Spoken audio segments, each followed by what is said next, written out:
First of all, I just want to thank you all on behalf of Larry's family, Steve, Dave, Sue, John. I want to welcome all of you and just to be here to help celebrate the life of our friend. He was indeed our friend. He was my friend for well over 50 years. Seems like he was probably always my friend. It's as long as I've been alive, for as long as I can remember, from going back to the streets of Carroll City, to Sanibel Jazz on the Green, to our annual Christmas parties there in Wendover Way. Did virtually everything musical in my whole life. Seeing his brothers brings back some wonderful memories of some street football games between myself and my two younger brothers, Dana and his twin, Barry, and Larry and Steve and Dave. I think if you went back on 187th Terrace in Carroll City, there's still some of our blood out on that street. Some vicious street football games out there. The Jazz on the Green, as I was saying, it just reminded me, one of my favorite memories of Larry was every year we would go there to do the Sanibel Jazz on the Green, and we would go to the King's Crown once every time.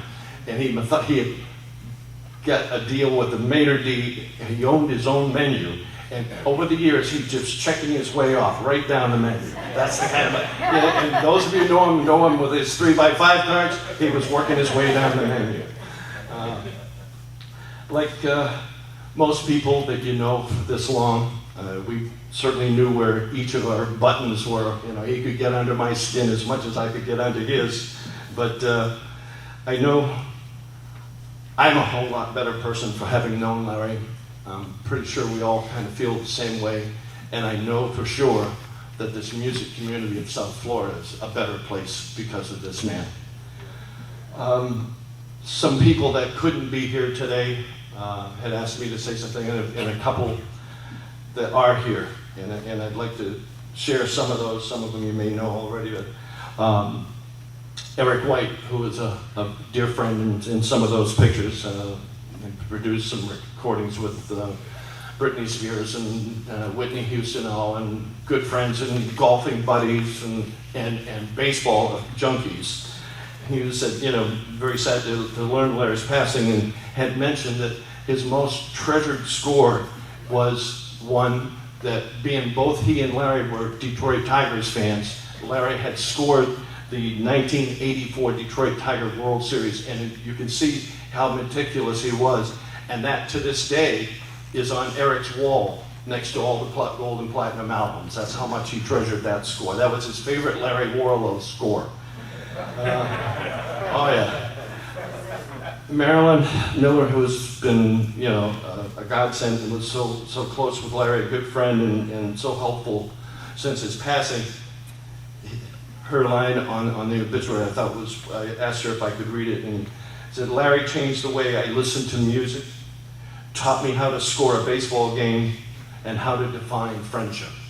I thought that was something special. Dave Lamont was another one of our golfing buddies, who's an ESPN an analyst who's up in Myrtle Beach and couldn't be here today. He said Larry leaves behind a deep musical legacy and some pretty deep divots on the golf course. Yeah. Been there, done that one. Yeah. Peter Erskine was we got hold of him. I think Dan caught him up with him first. He was in Budapest, and ironically enough, we're doing a concert of Jaco's music that evening, and they dedicated the concert to Larry that evening in Budapest. And he wrote that Larry was such an essential part of all the big band things we did with Jaco. Not only Jaco's right-hand man, but the entire Word of Mouth's right-hand man. And it was for good reason that Jaco trusted Larry with his music's life. And I remember Larry as being one of the most nicest and coolest human beings around. Rest in peace. Yeah. Mark Griffith, another close friend, who's out in Portland, Oregon now, and the drummer of the band. And some of my fondest memories were going to Marlins games with him, sometimes sitting through a 2-hour rain delay, rain pouring off of our rain gear because it was baseball. And Larry loved the game. He was such an aficionado of baseball. Helen, Larry's wife from many years ago, and probably one of his closest friends a number of these past few years. She said, "An unassuming, selfless genius, the gentlest soul I've ever known. Dearest Larry, bet it never crossed your mind just how loved you were, and always will be, by all those who were lucky enough to have known you. Bet it never crossed your mind the impact you made in the music world, and that is precisely the reason why you've always had a special place in my heart. See you in Summerland." And John Swinski out in Texas had a wonderful thing. "All artists stand on the shoulders of greatness. Those who have come before Larry, to me, embodied the epitome of the quiet, unpretentious greatness, the kind of reserved competence we should all aspire to. He was a marvel to watch at work, music in his soul, and his soul in so much of South Florida's music. He'll long be remembered for having the broadest shoulders amongst many." There were a lot of these, a lot of them. We're just so happy so many people understood our friend Larry.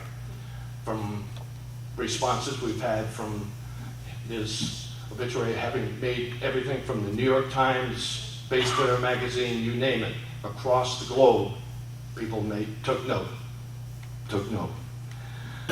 As Dan alluded, the collaboration between Jaco and Larry was a special bond. When I had the pleasure to invite him to come into the band that first day in Bachelor's 3, had no idea what I was doing. But you're talking about grabbing a tiger by the tail and holding on for dear life is what that turned out to be. But in those ensuing years, as close as Jaco and I got, there was this bond between the two of them that was very, very special, very unique.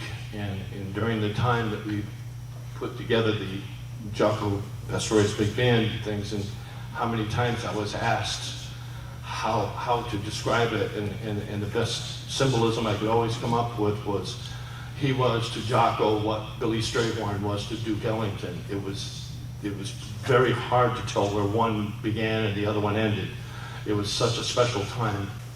I don't know there's much more to say. With two things I do want to point out just before we started. The city of Oakland Park, who helped put this all together. I visited with the city manager this morning, who's one of my high school buddies as well. And then Ziggy, who works with the city, had approached me just before the service tonight to let me know that on these two beautiful murals on the outside of the building, they're putting in these signature bricks, and that the city is donating one in the name of the Warrilow family for all of you.